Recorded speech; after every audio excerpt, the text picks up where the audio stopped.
Welcome everyone to the final Carmine Street Metrics reading of the 2021 to 2022 season before we take our summer break. And I'm delighted to have so many people here. We have, of course, our esteemed co-hosts, Wendy Sloan and Therese Cole. And delighted and looking forward to hearing our feature readers, Peter Daniels, Ellen Rittberg, and Molly Peacock. So as usual, we are going to start with the open mic reading. And our first open mic reader is Zara Raab. Zara, can you please unmute yourself? Thank you, Anton. Thanks. Welcome. Excited to be reading my poem today. It's called My Father. It was my attempt at an archaic meter. Let's see how it goes. My father. So more and more he'd spin out his tales at dusk, turned garrulous now, not smoking, but chewing now. He sits beneath the oaks, the granddads gnarled and stately in beards of slate gray. See now his face in death as the lids are shut on what were once eyes piercingly black, absent forevermore his wrath. And yet I weep with the grief of the fatherless child. We wrap his body tight in the day-old sheet the undertakers take from a still warm bed. They carry him out, and he and his world, spirits aloft in a father's last breath. The land was springy under our weight of boots, the lupins delicately abloom, the pond clear blue below his rocky gravesite, cleft on a hillside in Mendocino.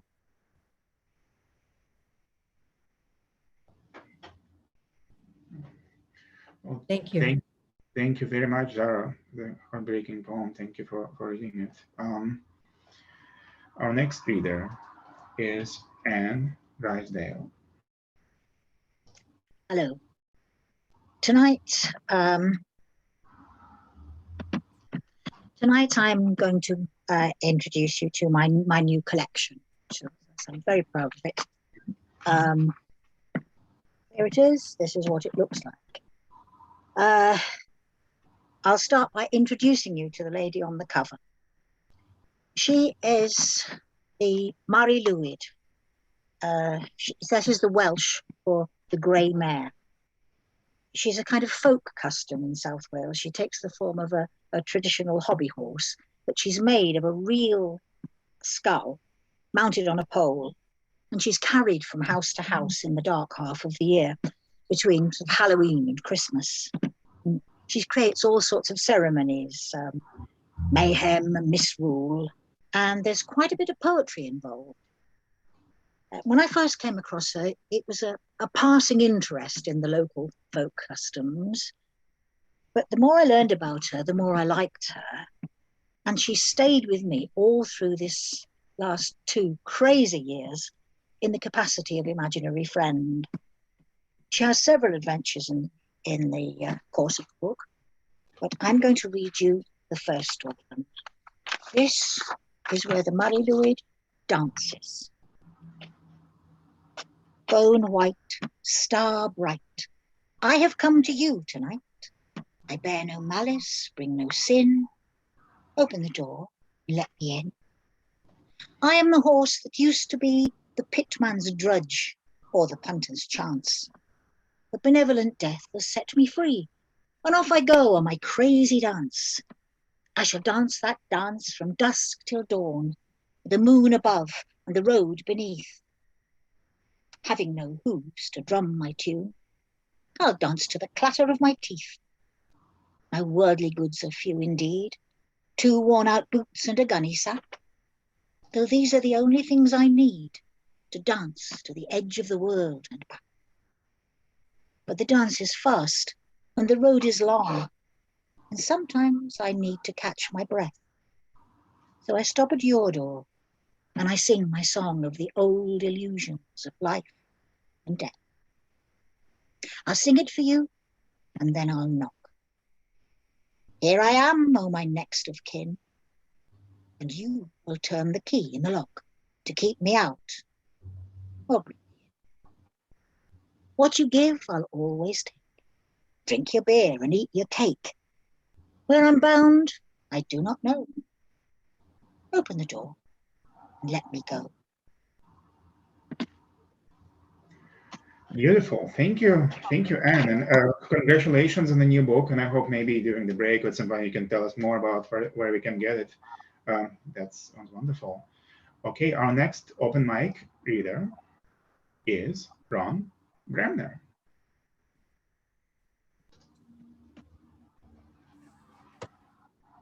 Hi, well, boy, this picture is really awful. I've got a brand new book out, a new chapbook on Moonstone Arts Press, and I'll put the details in the chat. And I'm going to read the book of erased poetry. And I erased poets such as Nikki Giovanni, Sylvia Plath, William Butler Yeats, William Carlos Williams, Amiri Baraka, et cetera, et cetera, et cetera. And the erased poem I'm going to read is Mothers by Nikki Giovanni. One of my all-time favorite poems, by the way. We kissed silence and read time. Living burns. Mommy always sat in the dark. I stumbled into the night because I had wet the bed. He was sitting on moonlight, diffused through thousands of people. She may have been a strong believer in the Samson myth, and very black. I'm sure I remember a beautiful lady. She was very deliberately waiting for a poem. The poem was Moon Sees God. My son must learn to bear the pleasures as we have borne the pains. Thank you very much, everybody. Thank you, Ron. And likewise, congratulations. And I recommend this book of erasure poems to everyone. I have had a chance to read it, and it is really, really well done. So yes, I hope that you will tell us more about how to get it. Okay, our next open mic reader is Linda Stern.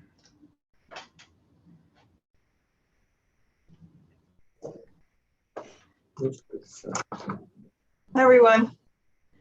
Hello. Thank you, Anton, Therese, Wendy, for holding this series all year. It's been wonderful. This poem is called Late Reverie, and it has an epigraph from Sappho, translated by Konstantinos Lardis. Nor honey, nor the honey bee for me. Again, suddenly, autumn has slipped away, the press of leaves gone, sky that colorless gray. In summer, you saved a drowning honeybee from a forest pool. You dipped a leaf down where the bee could grab hold with its delicate feet. I wonder where the sweetness is in the world. Your master says to listen, let in the hum, breathe deep. But the earth is very hard beneath our feet. The green water, clear and warm, gone. Are we past the time of honey and honeycomb? Thank you. Thank you very much, Linda. And our next open mic reader is Robert Donohue.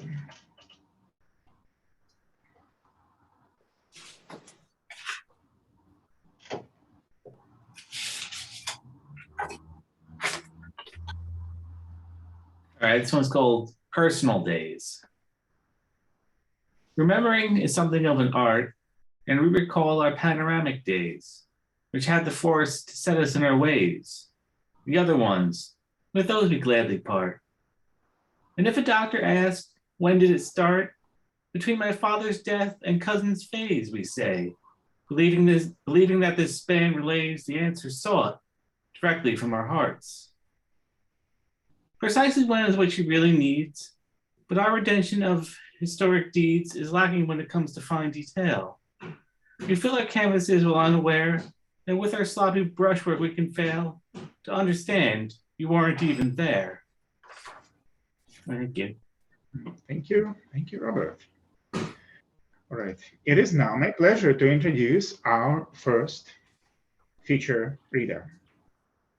Peter Daniels has published 3 poetry collections: Counting Eggs, 2012, A Season in Eden, 2016, and My Tin Watermelon, 2019, from Salt, which forms part of his PhD at Goldsmiths College, London. He has translated Vladislav Khodasevich from Russian in 2013 from Angel Classics, and as a queer writer in residence at the London Metropolitan Archives, he wrote the obscene ballad of Captain Rigby. So welcome, Peter Daniels.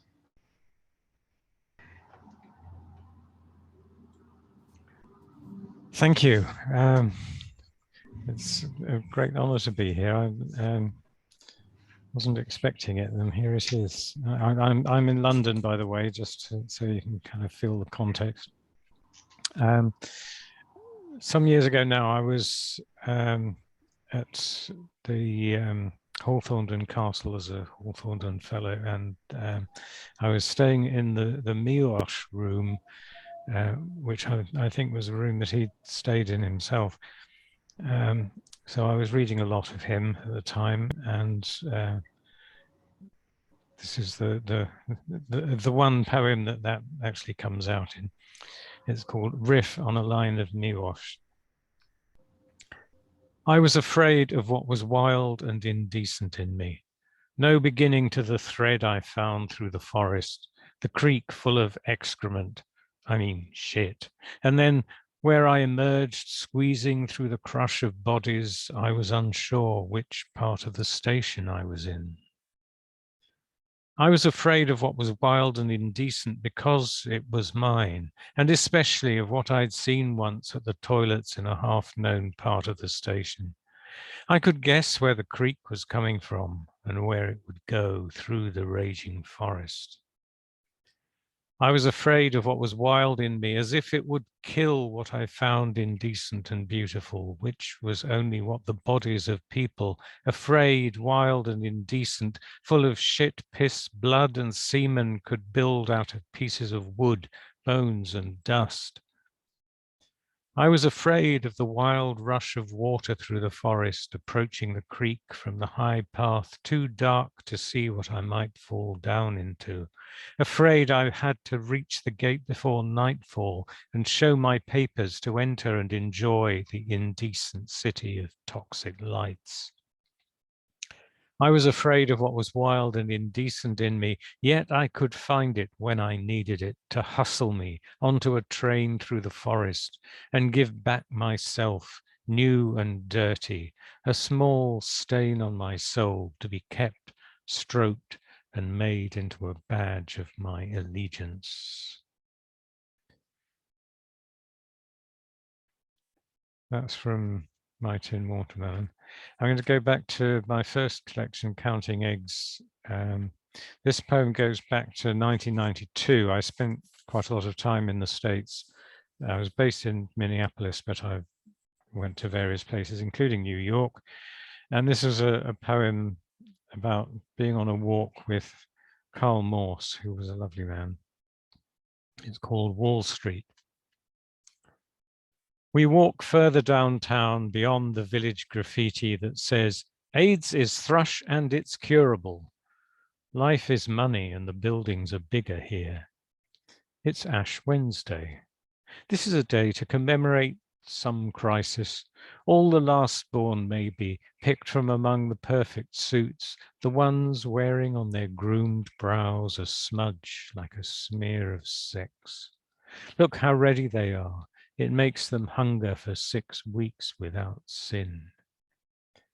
Being with my sacrilegious Manhattan friend, it's time to look at a few spiky old churches, because we don't visit here often.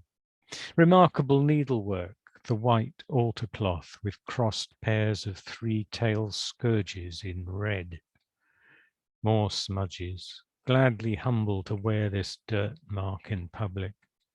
And Jesus, with his robes hanging off him, stands at a bank of candles, warming his hands.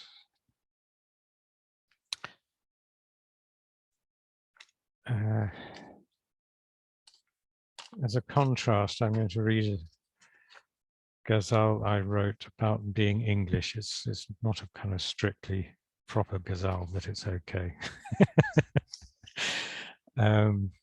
It's called Being English. This is from A Season in Eden.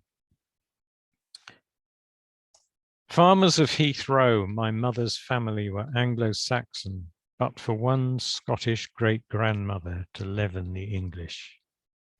My Jewish father, raised and schooled in Edinburgh, left Scotland and Judaism.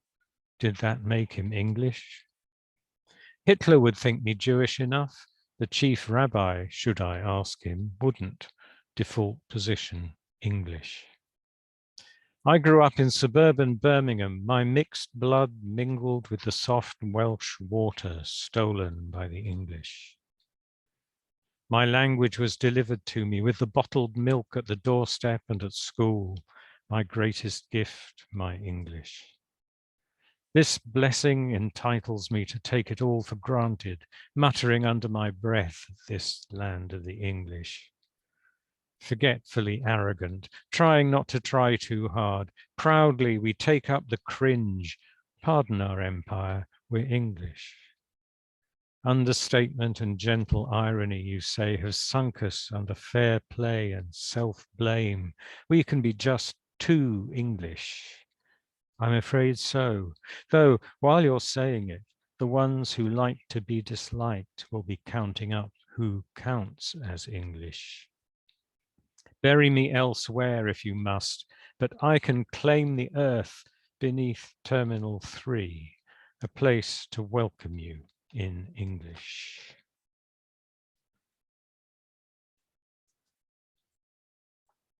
Okay, this one's just a bit of nonsense, really. It's called Shrinking Violet. Sick and tired of you lying about the bloody house, living on your reputation, if you've got one left, the filth around you and the flat falling apart. Your journey's neither over nor begun. Get up, shrinking violet, before the avalanche. Signed and sealed, the devil likes shyness, and so he's bartered your soul for a trinket you'll wear boldly where philanthropists find their good intentions. You'll pass with your self-assurance. You can flounce about, shrunken floater at the burning shrine. Today, like every other day, the Valentines and Halloween masks are singing hymns from the same sheet stretched across the stage. Take command and give the show some direction. Make it new with shrieking violins or a silver shroud. Chameleons in monochrome, they're hanging about with their sore eyes, their tired hearts, their hands short of grasp. There's Uncle Bernie you never knew in a baggy suit with a fat ginger Tom. Join them, shameless, valiant, shaking your geranium. That's T.S. Eliot's Madman shaking a dead geranium, which somehow kind of stays with me. I have quite a lot of geraniums. Right. Back to my tin watermelon.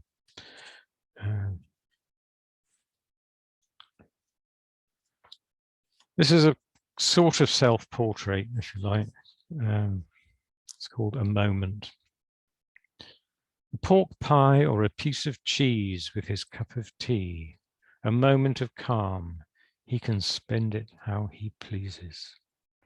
Absent-mindedly fondling the umbrella upright between his legs while he admires the place. Taking the moment, its applause or blasphemies, being a human being, no furbelows or bluster. The odd effect of light on the ceiling, the high windows, the notices stating management policy. Bill stickers have made a mosaic of the wall outside. The radio mutters traffic news. The fridge pulsates. Everything is here for when anything needs to happen. A cloudburst of witnesses, the chariots as they blaze. And the last poem I'm going to read is called Auntie May's Party. Auntie May was a real relative of mine who I was very fond of, but totally terrified of at the same time. With a ballet dancer and a bishop, the conversation gets lumpy, but we don't need to communicate, although our glasses are empty. And all the time, it's a meeting of scissors, paper, and stone. Partying at Auntie May's, waking up alone, like waking up on the other side. The guests are highly erudite with all their PhDs, costing 100,000 words and scraping together the fees. And now they don't want to talk, but browse in her volumes of Proust. Partying at Auntie May's, waking up in the past, waking up on the other side. Nobody told you the formula. Nobody offered you space. It doesn't help to get shirty when what they don't like is your face. But you've sacrificed your art along with the horse it rode in on. Partying at Auntie May's, waking to the wrong decision, waking up on the other side. Waking up on the other side is waking up in a dream, and every word you've written was a stake in a pyramid scheme, when all it takes is a sharp felt tip and a blunt message on a wall. Partying at Auntie May's, not waking up at all, and waking up on the other side. Thank you, everyone. Well, thank you so very much, Peter. That was wonderful. At this time, can everyone please unmute yourself so we can all applaud and express our appreciation for Yes, excellent. That was fantastic. Wonderful. It was just so well read, and I really loved your Ghazal and your Partying at Auntie May's and the first two poems. I mean, really fine work, Peter. I'm really glad you came and regaled us with your brain. Yeah, your brain brilliant. And also, please do let us know how to order your books. You know, during the break, or put something in the chat. And you know, everyone, we always want to encourage all the participants to check out the books of our future readers, order them. It is especially difficult these days, you know, when things are on Zoom. So thank you so much. We're going to continue with the open mic with a few more readers. Okay, our next open mic reader is David Katz.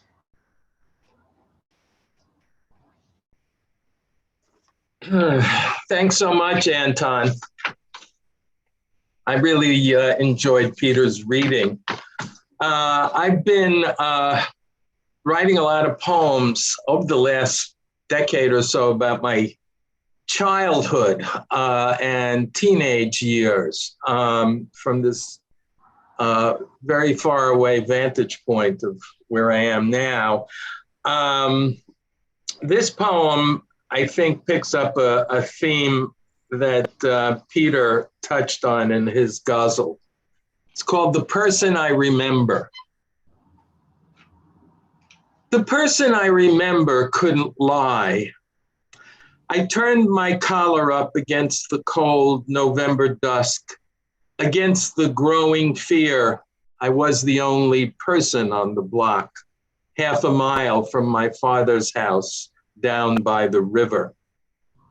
All at once, 3 pairs of sneakers slapped the ground, backing me against the iron grating of a garden gate. Chewing gum, the leader stared at me.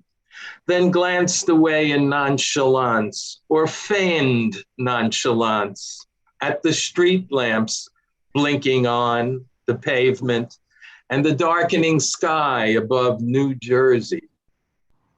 The coast is clear, he might have thought, turning to regard the person I remember, the one who couldn't lie. You Jew? He asked, seeming to know the answer he would get.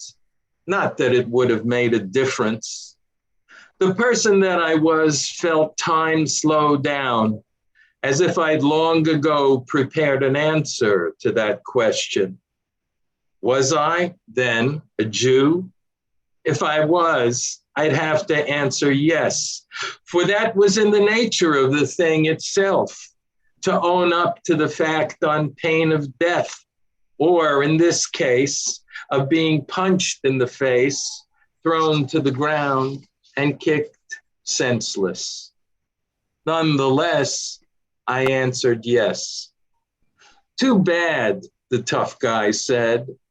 Out of the air, a glancing blow collided with my cheek. Another split my lip, and then I knew I had to take a swing to stay alive. I hit the leader in the face and clipped another's cheek. They vanished in the dark. I was the only person on the block. The person I remember couldn't lie. Thank you. Oh, thank you so much. Okay, so next up is Chris O'Carroll.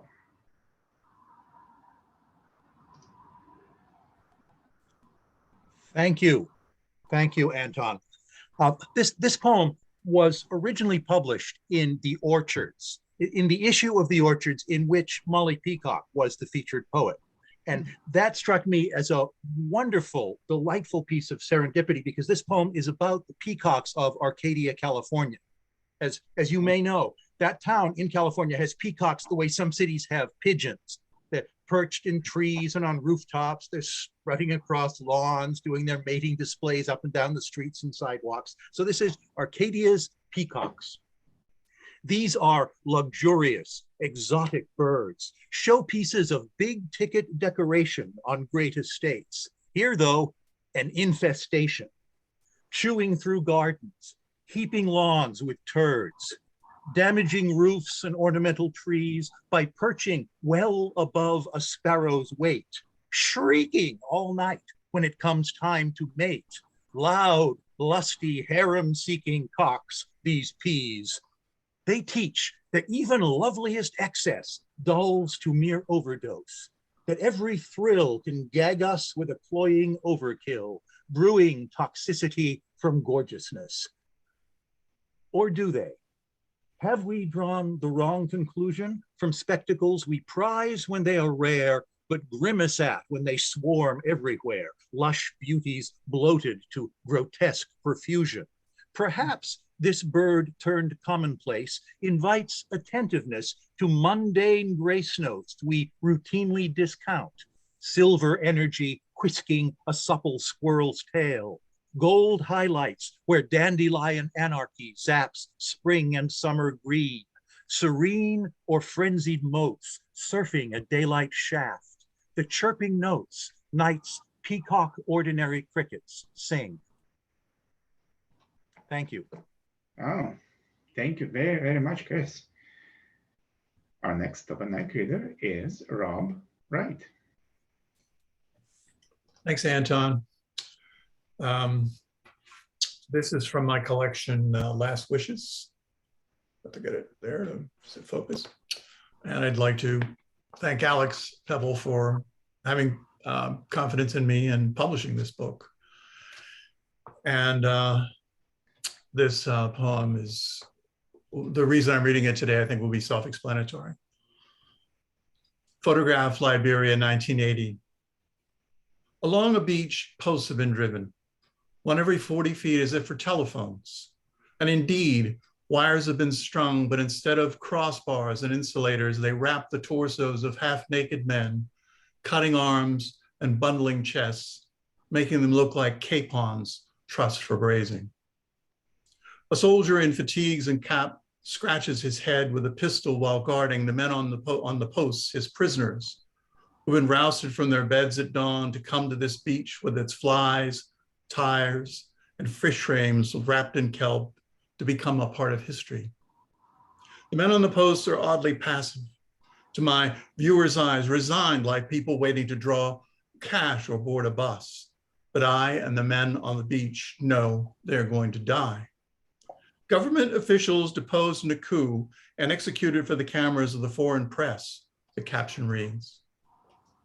The soldier's fingers wrap the butt of his shiny pistol. He or one like him will do it, drawing back the oily slide of his weighty little machine, feeling the action thrust a bullet tight and fresh into the chamber.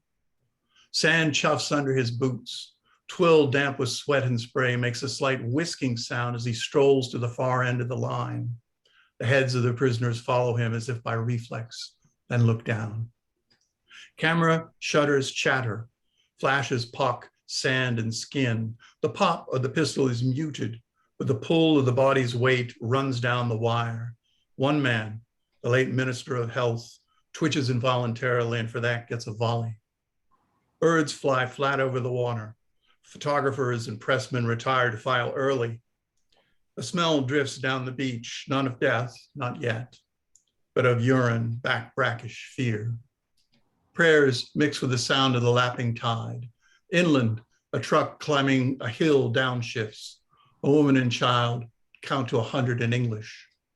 A plea drops from the cabinet minister's lips and luffs off in a gust of wind.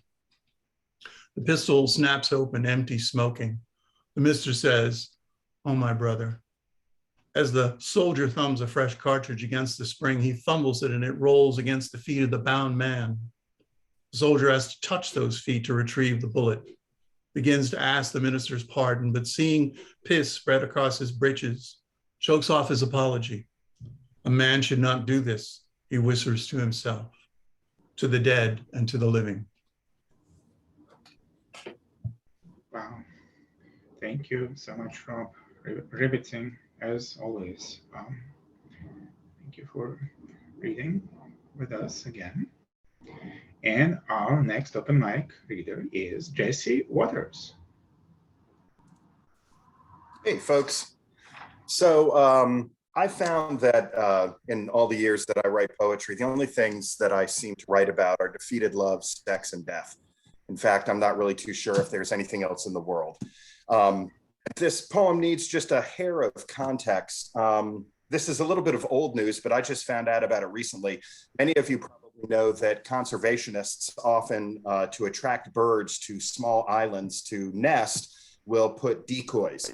Anybody here know of Nigel the Garret by any chance? Nigel was a garret that landed, a gannet bird, I'm sorry, who landed on one of these outcrops off the coast of New Zealand and fell in love with one of these decoys.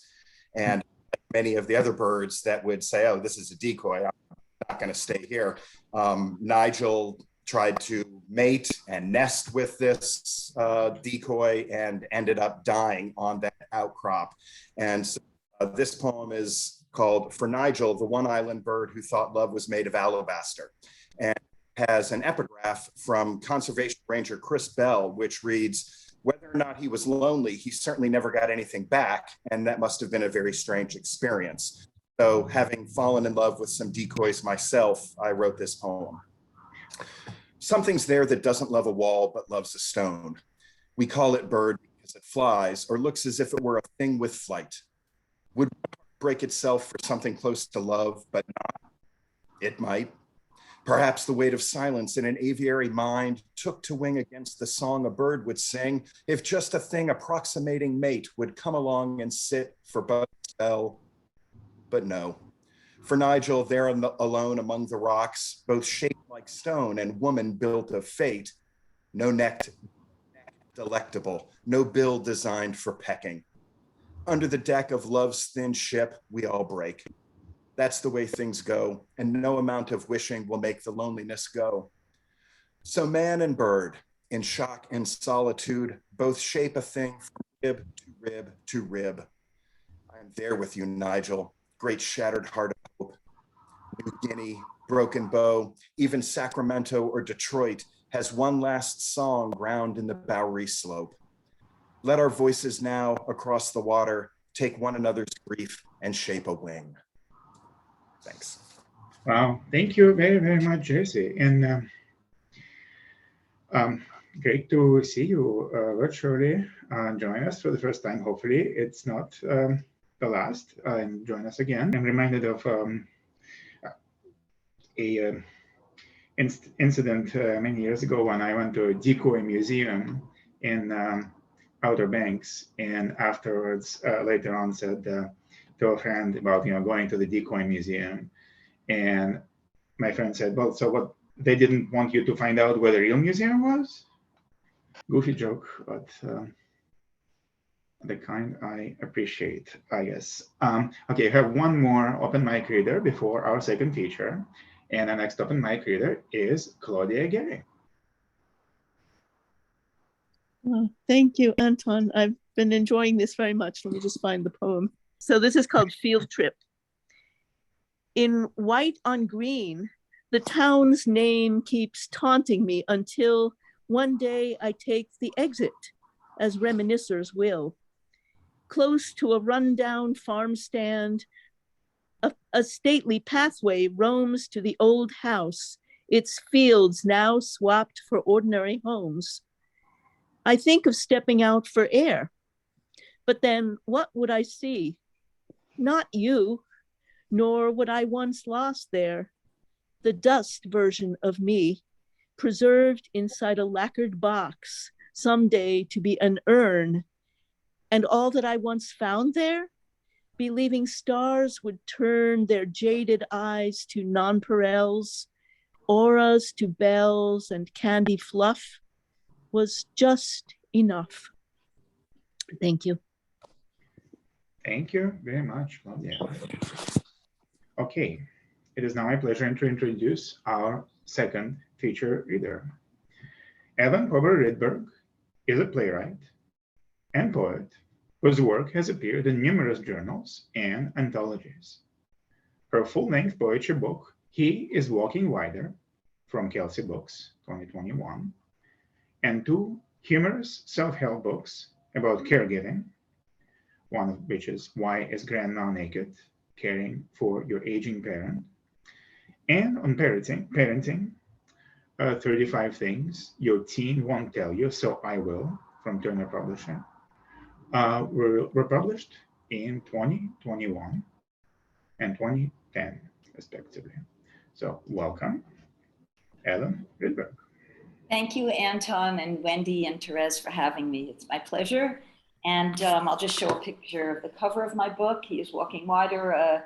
Kelsey Books also published a book of Anton's, which I have, and I encourage you to read that.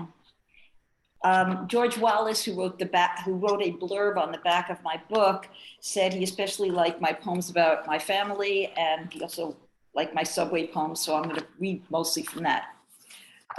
The title poem is called He is Walking Wider. He is walking wider and wider arcs. Have you seen him, my son, the biggest one, striding alone on the highway overpass, straddling the horizon, above heaving trucks, the world passing furiously? He marks his way steadily across our broad town, an ocean wave at low tide. He watches the geese on their course, the merchants closing their stores. Perhaps he wonders where he fits. He journeys far. Still, I must let him, and when darkness spills on the Malaga-wine sky and he returns home, I must enjoy his levelness and his curls wending down his neck, goats down a mountain. I must praise him and remember to pat his manly shoulders. This child will cut through the world, will make smooth, sharp grooves, and sometimes may even lead me. The next poem I'm going to read is a poem that was in a Persian English anthology, and they published it in 2 languages on the same page. And the Persian script is too crabbed really to show well on the Zoom. But anyway, it was a pleasure to be in a publication like this that had a lot of people from around the world. This one's called Forest. Carolina Wren, I beg you, show yourself, your liquid, pure sound from highest arch. Has song ever been this clear, this sound, discernment, judgment, not like the mockingbird, tail high, prone to pronouncement? Why imitate it all when your repertoire is so varied? Piano player in a large hotel. There's a special place in my heart for fungus, spectral white or buttercup yellow, scalloped, capped or cupped, and clouds that hover, devoid of omen, and rocks, ragged, jagged, some composite. Waldane Sam Kite, my natural juice, my equipoise. And actually that poem was generated from a workshop I took with Cornelius Eady, and the word Waldane Sam Kite is a German word that means a sense of at oneness with nature when you are in nature. The next poem I'm going to read is about my daughter, and I'll just say something very briefly after the poem, but I'll read the poem first. It's called See Her Hands How They Plait. See her hands how they plait beneath her head as she sleeps. She works upon it like some field that might yield ripe red grapes if she works hard enough, which she always does. See her arms as she reaches out steadily upon her bedcloths, always going. She wants so much, this child. The raw force impels her up, impels her to the sun. Sometimes she grabs at me as if I am some tattered cloth, grabs at my shoulder with my thigh with some great force, like some mythic creature she cannot be shaken off. Do not give her a life of vague longings, watching the world from room corners, her body bowed, but let her not run too fast into a window as she once did. The scar on her forehead, which she displays proudly, her diadem. Let the world rise when she enters the room, absorb her, but not fully, pulsate with her. Watch her emerge, converge, not to blend or efface, but to brace the world with her hand, band it like a bird, give voice to it without singing, to stand, withstand, love, be beloved, to trace the world with her finger and tread upon it, enter it, as if for the first time, with grace, elemental, a fantast, walking into the wind, a singer in the dark, as tall as the eastern pine, as ancient. And my last poem about my family is going to be called A Childhood's Cusp. But as I said, I wanted to just tell you something about my daughter. In the last 2 months, I'm sorry, I have to just put in a little brag there. She won a telly and a golden telly and a Webby honoree for a series of programs she did about LGBTQ and trans youths called It Gets Better. And she's launching a podcast this coming week called Mom's Exit Interview. And yesterday she was in an art gallery with her sculpture, VSOP Gallery. So enough about bragging parents, but this next poem is called Childhood's Cusp. My children are well grown, but this is about them as you'll find out the age they're at. Axl Rose's falsetto plays as my 3 kids, combs, hair gel in hand, vie for space around narrow corridor mirror, amped up versions of themselves, readying for middle school dance. Get out of my room, oldest child says to youngest, voice lower than I remember. Now, grown into less amusing but equally lovable adults, they roar with laughter watching video of that night. Speech no longer heavily inflected, less like me now, complete iterations, grace notes attuned to the greater world. Now closer, never harsh with each other, they do not laugh as much, nor do they think of time's passage, its signal moments. Instead, reveling in what they have come to see as love, refined, burnished, these tight sheaves, healthy wheat.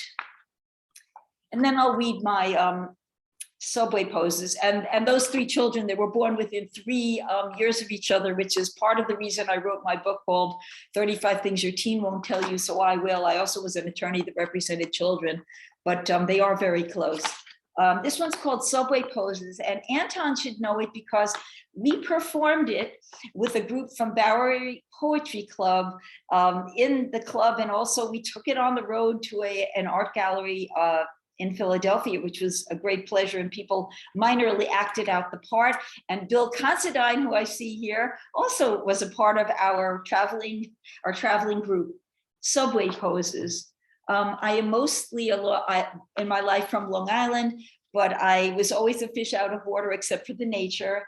And so having moved to the city, I was just so thrilled that this is a poem about being on the subway, which I often am, despite the horrendous things that we keep reading about the subways. I can't seem to ditch my subway habit.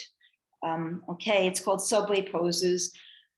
When he looks egret-eyed, steady, fingers bent, a crab's claw draped across his face, an exotic curtain of beads that clink when parted, enlarged eye beneath glasses, feral, he looks pitiable, a Poe character. A man with a suitcase looks pained, shifts his weight, hope plays upon his parted lips as if catching spring rain or dew's descent. Feet athwart, a Peter Lorre lookalike plants himself at the door, an exaggerated specimen of adult Homo sapien. He's a sideshow attraction, the muscle man, the only thing missing, a handlebar mustache. Man with 2 kids, boys, hair braided, school age, sleeps. Extra fold of skin beneath his chin, a weariness, a giving in. He wakes, listens, grins. He dotes on his kids. They still care. One man's long, lean fingers resemble Horowitz's. Placing them together, he forms a nest, frowns. Some guy is whistling while listening to music. He doesn't know he's audible, which isn't a crime, unlike expectorating on my shoe, which someone almost did. Man rages, lurches, spins, a top unmoored. All heads bowed as he departs, then stumbles back, recites an imprecation. Nights, I hear Long Island Railroad's train horn, a bleat, a lowing, a lung expelling, sustained note, the kind Walt Whitman would have sung had he stayed on the North Shore of Long Island, where I lived most of my life, where he was born. Walked upon hills large, fecund, where we both walked on Jane's Hill, Long Island's highest point. Thank you so much for having me. And I also really enjoy the fellow features and the open reading.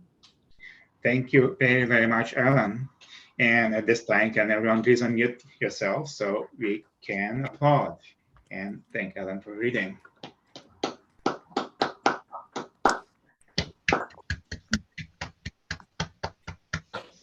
Our next open mic reader is Mark McDonnell. Okay, I'm going to read a poem that's a sort of song-like childhood reverie, I suppose, called Bracken Close. Okay, Bracken Close. On Bracken Close that summer's day, the clouds made shadows on our play. We said we'd meet and run away from Bracken Close one summer's day. The smell of HB pencil wood, the universe of light and mud, the things I said you understood. To Bracken Close I came to pray. The clover mites your garden wall, the thumb-stained red, the ivy sprawl all snaking green. I see it all on bracken close through mists of grey. Your iron shirt so white and clean, your daddy's soul so black and mean, and things were heard and felt and seen on bracken close that summer's day. A bicycle bell rings sharp and clear, an ice cream van, a drying tear, the long walk home, the churning fear, and bracken close so far away. That's it. Thank you very much. Thank you very Cheers. much. Beautiful as always. Thank you. Our next reader is Carolyn, Raphael.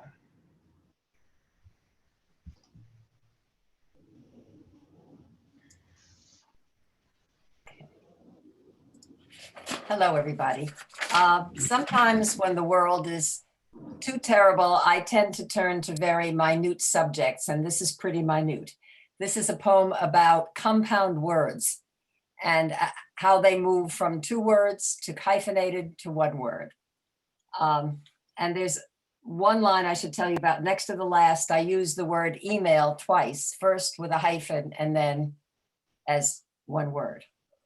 Has an epigraph. It's called Compound Words in Motion. And it has an epigraph.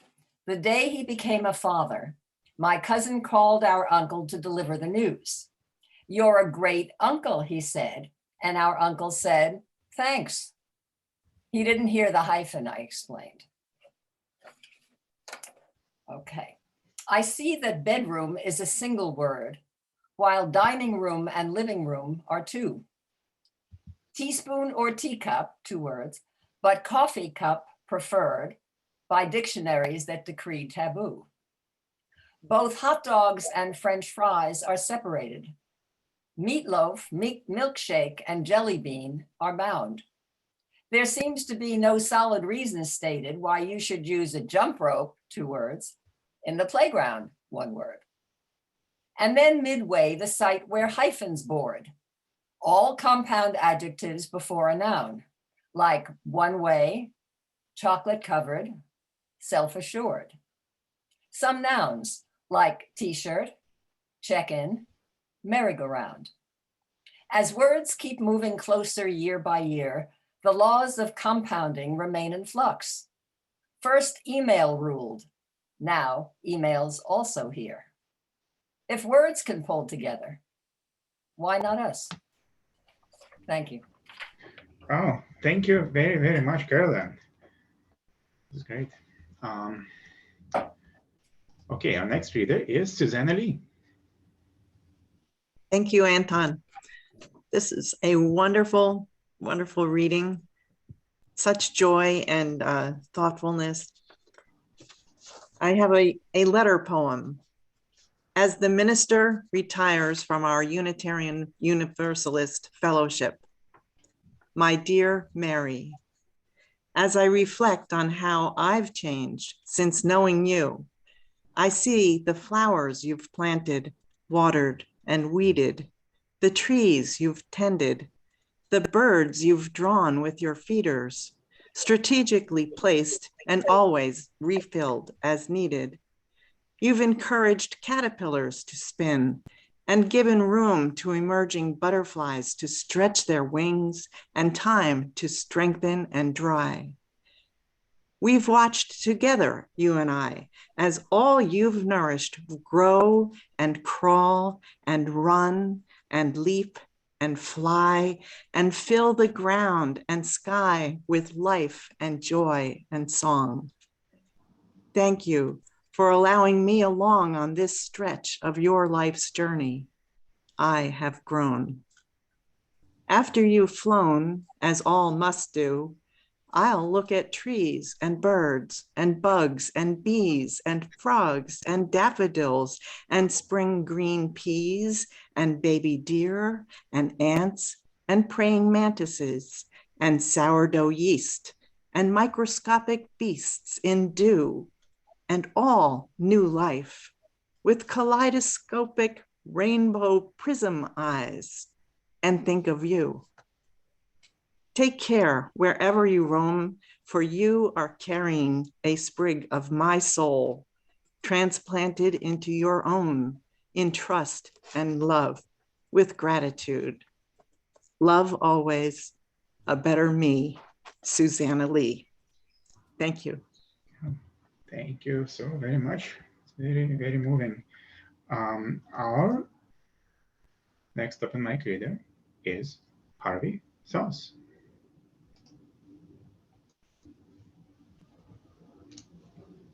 Can you hear me? Yes. Yes. Yeah. Okay, unmute myself. Let me find the poem. Whoops. All right. This is called At the Overlook, Brooklyn Botanic Garden. The bench I choose to sit on, snail-free and not already occupied by a garden buff with scraped knees, dirty fingernails, or by a book club spinster, keys and book of the week visible in the string purse nested between her thighs, looks out over Cranford Rose Garden. Cultivars with salsa-ing rose hips, a tumult of town criers having been raised around them, scent the air more certainly and more cheaply than celebrities' namesake perfumes, ushering in a few fresh months of hopefulness. My bench, shaded by a leafy overhang, provides just enough protection to wade through War and Peace, all 4 pounds of it without getting my feet wet, should an uprising of sprinklers or sudden downpour depopulate the area. It sports a memorial plaque, a rectangle brassy as the return of gypsies rose to Broadway for a May-June engagement. Its Mermanesque brass polished by legions of the leg-weary who brush our backs against it, reading, "My beloved Ada, may she rest in peace." From the dates etched in the plaque, the life of its dedicatee was entirely too brief, a floribunda diadem plucked before full bloom, as were the 1,000 patriots lost during the rout of Brooklyn, nay, the battle, Washington's most slow-footed men buried nearby, enough British lead in them to seal the crack in the Liberty Bell, if not the rift between heaven and hell. Already a presentiment of decay reaches the high ground from the crowds below. From my perch at the Overlook, just clear of the event horizon visitors are packed into, a fairyland engineered for the distantly curious. I record in slow-mo how my favorites grow and die. From the bench's age, the twisted attitude of its wood, the donor himself, assumedly her husband, may be presumed dead, unmemorialized as I am. Still, his homage survives, the weather and rot-resistant rootedness of his Ada, certain to outlast Cranford's reds, yellows, and pinks, most of them due to expire in July. Thank you. Thank you very much, Harvey. I am now honored and delighted to introduce our third feature reader. Molly Peacock's latest poetry collections are The Analyst Poems and Cornucopia, New and Selected Poems from W. Norton and Company. She is working on a book of essays about friendship and poetry called A Friend Sails In on a Poem, to be published by Palimpsest Press. Former president of the Poetry Society of America and poet in residence at the American Poets Corner, she is the founder of Poetry in Motion on New York's subways and buses, and the founder of the Best Canadian Poetry. Her poems appear in leading literary journals such as Poetry, the Malahat Review, the Women's Review of Books, and Bloom, and are anthologized in the Oxford Book of American Poetry. Her latest project is Molly Peacock's Secret Poetry Room, a creative space for first-generation college students to write. Peacock is also a biographer, author of 2 books about creativity in the lives of women artists, The Paper Garden and Flower Diary. She teaches online for the Unterberg Poetry Center at the 92nd Street Y and lives in Toronto. Please welcome Molly Peacock. Thank you so much. It's wonderful to be here. And I particularly want to thank Peter Daniels for his poems and for Ellen Rittberg for her poems. It was really a joy to hear them and an honor to read with both of you. I just want to say a little bit of a welcome to a couple of other people who've come to Carmine Street Metrics who are not usual attenders, and that is Dennis Lee, Donna Galagotis Lee, 2 marvelous poets, Lynn Sherman, a student of poetry, a poet and fan of poetry, Carol Nolde, author of several wonderful books of poems, is here. Because there's the spotlight, I'm flipping very rapidly through all of the squares, so I might forget someone. I hope not. Thank you so much for coming. I'm going to read 2 poems about friendship. And some love and loss poems. But here's one about friendship from, and I'm going to highlight the magazines that they're in because these are not yet in book form. This is from the Women's Review of Books, and it's called Friendship, and it has a subtitle, On Not Knowing What You Need. I cannot choose a friend intentionally. I've tried when I've needed a friend in a crowd to pick the person, but my choice and me work only in the flattery stage, the wow of being wanted. It shocks me when it frays because I'm convinced I know what I need. But at my side, some person in the bluish haze of the not quite ignored and I begin to read one another almost as a scent is read. Before the rain, minerals in the soil, and I'm led as the other is led to some stray but mutual remark as it uncoils from an almost infinite spool, though it's just a thread. Then, like a little orange thread off a pair of jeans, oh, of course, nothing's what it seems.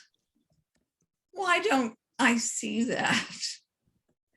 After years, the close friend who emerged from a fog at my side recalls a want so hidden from me then, it seemed itself a fog. This next poem is about widowhood friendship, and it has a different sort of gesture. Widowhood friendships. My naivete appalls and sustains me. When an octopus friend changes color, the shock embarrasses, then retrains me. I should have recognized her sea gray color, would morph to burgundy on another rock. If life is water, why expect old friends to remain as if the dive off the dock years ago still repeated, as if ends never came? Splash! and a red swimsuit disappears. But I expect it not to. A childlike trust in forever retains me. Buoyant expectation is my motto. A person's sea change could never loot a friendship. Yes, it can, restrains me. Sadness shoots up from the drowning water into a many-armed self-mother. She sits me down, then explains me to me. So those are two poems, two sonnets really about complicated interactions of friendships, and they are in this new journal called Lieber, and I really invite you to take a look at it. It's only in its second issue now. I'm going to move to Plume Annual, the Plume Annual, and read on more of a narrative poem called Hello, Lovebirds. Hello, lovebirds, the newbie nurse says to us, entwined in a hospital bed, our island rectangle on a gray floor sea. In this COVID era, in the cancer center, on a limited 4-hour visit that still is boring because there's nothing extra, not even a plant in the room. So we're streaming an Irish love story. On the island of the screen, the soft-faced actors in love talk at agonizingly cross purposes. Oh, we know how that felt. We broke up at that age too. I'm going to interfere with your manliness, the nurse says, raising a navy blue plastic razor, like a miniature oar. She needs to shave a patch of chest hair, gray, but curly as seaweed, so the heart monitor pads will stick. Stymie, she leaves to get scissors. As scenes of Trinity College Dublin fly by on the screen, we recognize it from all our visits after we collided again as grown-ups. I haven't done this before, our nurse returns, clips the seaweed patch on the beach of chest and dips the blue oar razor in a paper cup of water. We are fine today, by the way. He's not in pain. Decades unroll behind us like sea foam. What happened to anxiety and fear? Evaporated into the atmosphere.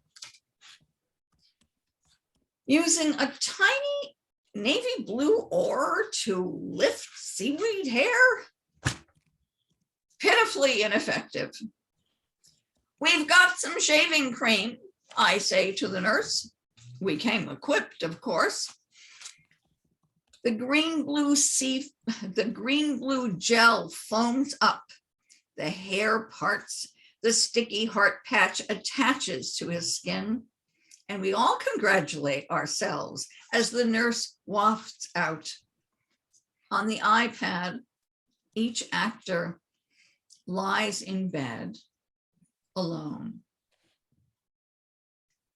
with a tiny bright rectangle of a cell phone.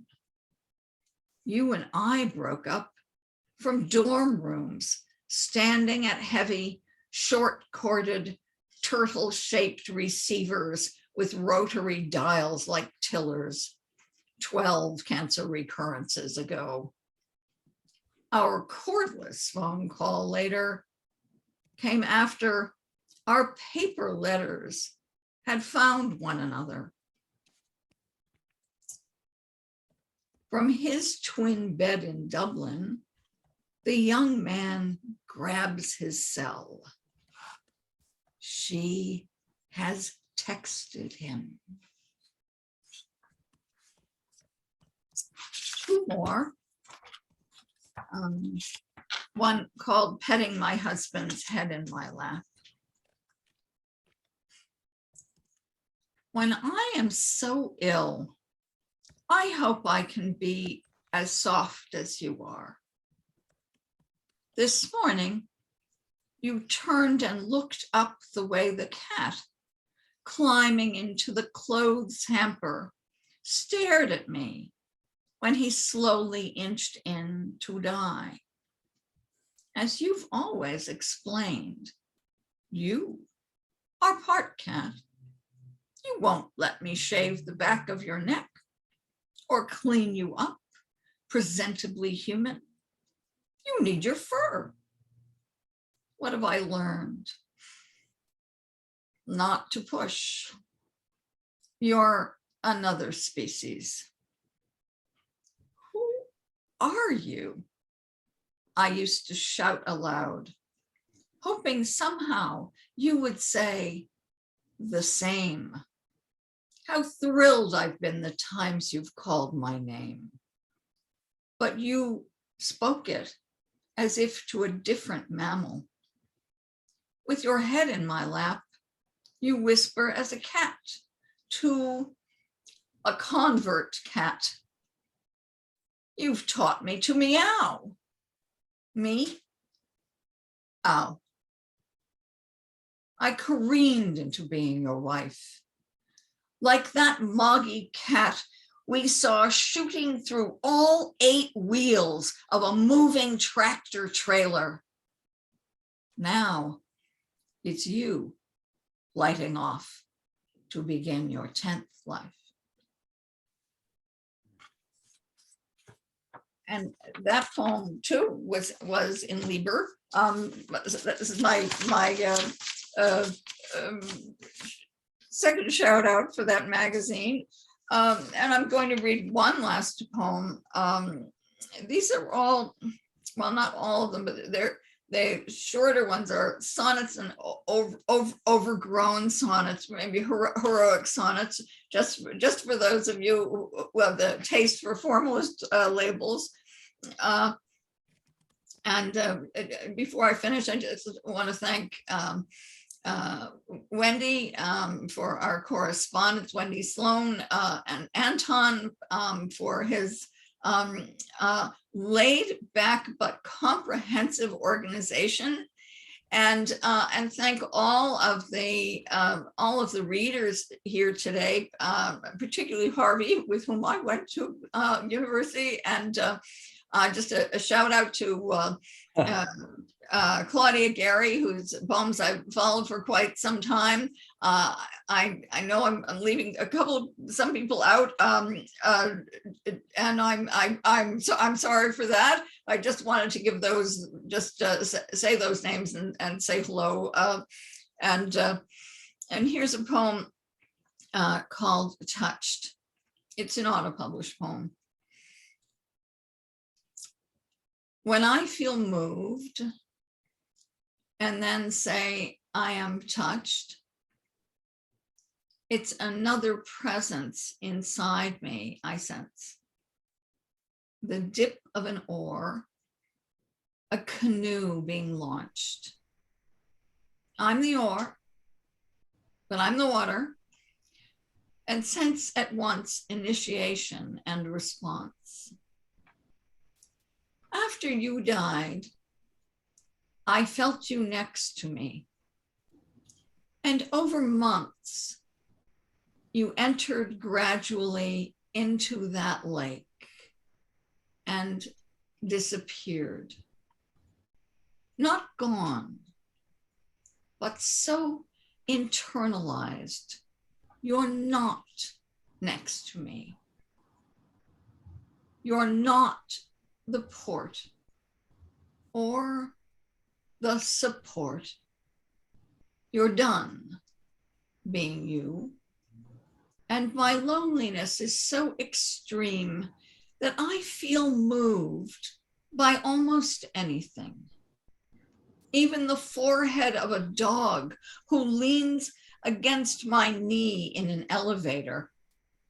Things as brief as all the ways you would lean against me, getting a glass of water at the sink. Everything touches me now that I'm not touched, but moved. Thank you very much. Wow, thank you so very much. Absolutely mesmerizing reading. Absolutely amazing. Please, everyone, unmute yourself so we can applaud and thank Molly for this. Very moving, Molly. Wonderful, Molly. Thank you very much. Thank you, Molly. I should have anticipated this all those years ago.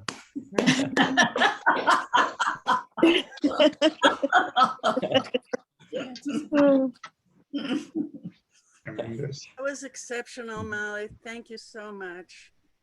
Well, yeah, you're so welcome. It's lovely to be among you. When I I thought about putting the various links to my books in the chat. I just sort of gave up and threw in the link to my website, Yeah. Which would be so great if you paid a visit. That would be really nice. Yes, Sure. yes, everyone definitely should. And one more round of applause for all of our readers today, the feature readers and the open mic. That was fantastic. Thank you. Thanks. Thank you. This was a wonderful experience for me. I need to attend these things more often. It really was very moving, impressed by all of you. And just thank you. Thank you. I just want to say, I'm Peter. I've never heard you read. That was a beautiful, beautiful reading. Ellen, thank you for writing about caregiving. Me too. And glad to know that we have that in common. Yeah. I just want to have a shout out. I am not a poet. Molly was my teacher many years ago in uni, but I want to say a shout out to independent bookstores. So if not buying on people's website, please go to Q and Willow and any other independent bookstore. And I've ordered Peter's, but to be delivered to the UK. So all is great, but you were all wonderful. So yeah, thanks. A really wonderful reading, and what a way to end the 2021-2022 season for Carmine Street Magics.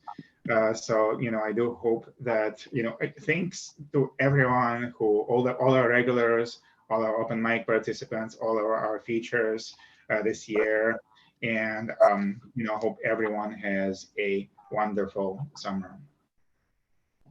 Thank you. Thank you.